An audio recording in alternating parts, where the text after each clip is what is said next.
विजय बाबू कली की हाँ कली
सबू किंतु मागुरर दीटा निश अलग भिन्न स्वाद थाए तार कंटा अच्छे तार निश अच्छे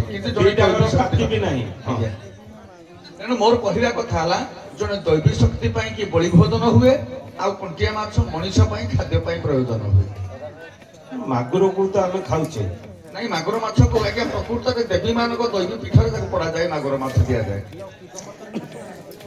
कोटा पुराण लौकिक मत नुह से लौकिक मत कौन पुराण कौन दीटा हाँ हाँ ठीक अच्छे समान प्रश्न सर कंटिया माछ कहले जोटरे कंटा लागे आपण जोडा कहथले मागुर कहले मा ठारू जो माछ जन्म होइता तार गोटे ना होस मागुर ने मागुर माछटा ठीक से जो कहछन तमे कहछो जे मागुर होची हमें ताको प्रसाद रूप में ग्रहण करबा मागुर माछटा को प्रकृत रे जीवंत मागुरटा को आम आनिकी काटिकी ये करेगा जोटा बिनवा को कहले तमे तो कहलो ठीक अच्छे मागुर माछ प्रसाद व्यवहार करा जाए मागुर जी आमे भी आमिष खाउने आमे आमिष खाउने किंतु मागुर माछटा जदि बळी दिया जाय छी प्रसाद रूप रे आमे खाइलेटा आमिष हां ना ना दी जन जाकर कहूँ ठीक अच्छे